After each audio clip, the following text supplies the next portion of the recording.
You've lost today at home for the first time since December. It's always dangerous to second guess what your first answer is going to be in any interview, but I'm guessing you must be wondering how on earth you've lost. It's ironic, isn't it? I think the last 2 games we've lost at home have been in the bottom 5. First half, it was a terrible game, terrible advert for football, anti-football, and we got sucked into their game, which we shouldn't have. It took us half an hour before we passed the ball. When we did, we had a good chance, and Mitch flashed it wide. Second half, we played the way I wanted us to play. We got on the front foot, we controlled the game, played the game, the whole of the game in their half. They've been near our goal twice and scored twice, and that's bad defending by us. We've clocked off. A long throw into the box that's got misjudged, and Harvey's saying he's lost it in the sun, but I'm not washing with that. It's just bad play, and we've gone to sleep when he's had the shot. Liam's made a good save, and the lad's all on his own to head it in. So from that point of view, it's poor. The second goal is diabolical from us. We clear our lines. Whether we're trying to play him offside, whether he's offside or not, I don't know, but we shouldn't be playing him offside. You've got a young keeper there who's, he's acquitted himself really well, but he shouldn't be left in a situation when he's one-on-one with a centre forward. He's probably one of the best in the air in the league. Centre half should go with him, and he didn't, and that's lazy play, in my opinion anyway. And then, it was a rip-roaring finish. 3 penalty shouts, we probably got the weakest one of the 3.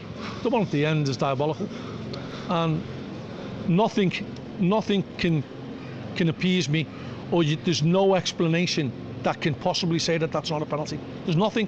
There's nothing you can say, well, he did this or he did that. There's nothing. It's a penalty, and if he did it in the street, he'd be going to jail now for assault. So there's no radical or reasonable explanation why that isn't a penalty. But that's probably been the story of our season. Chappie said the one he's clawed out, he said it's comfortably over the line. All our players think it is. Well, that'll be the 3rd time, if it is, that's happened to us this season. But you're clutching the straws. We did enough to win the game, surely. They've had 2 shots on our goal and have won the game and are fighting for their lives, so good luck to them. But we've got to improve, and I'm still bitterly disappointed the way we passed up an opportunity in the first half. We ambled through the first half. We didn't do enough, anywhere near enough. We didn't take the game by the scruff of the neck. We did in the second half, but we could have done that at 3 o'clock. Why wait till 4 o'clock? And if we don't book up, other people will get the opportunity. I saw Harry Pell speaking to the referee immediately after the game. Have you spoken to him? Is there any explanation for why you've not been given a second penalty? Coming together, he said. Coming together, it's ludicrous, beyond belief ludicrous. But we could go on to, I've said I'm not going to speak about referees, but they're such a big part of the game. They're probably more important than the players, to be honest. Well, if you look at the way the game panned out in the first half, they probably are. 2 weeks ago, we got Tommy Lee sent off for a flailing arm. That lad doesn't even get a yellow for the same thing. Twice when they scored, they jumped into the crowd. Now, I don't make these rules. I don't make the rules that it's a mandatory yellow card. That was just ignored. So the rules are ignored. Now, we never get away with anything like that. We get players booked willy-nilly.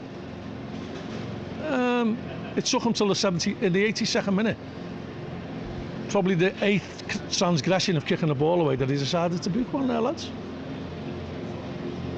A sub kicks the ball into the stands. No words to him.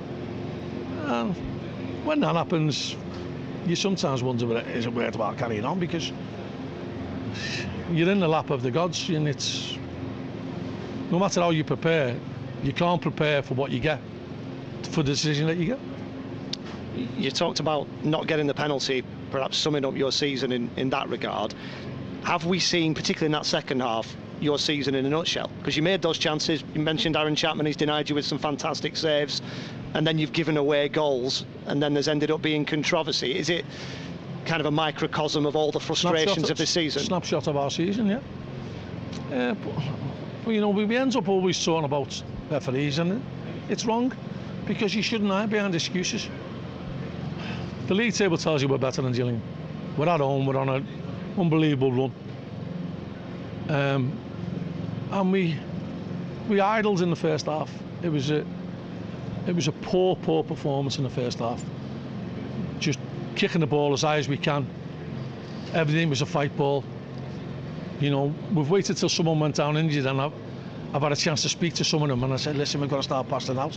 The first time Liam passes it out, Mitch ended up having a shot clear through one goal.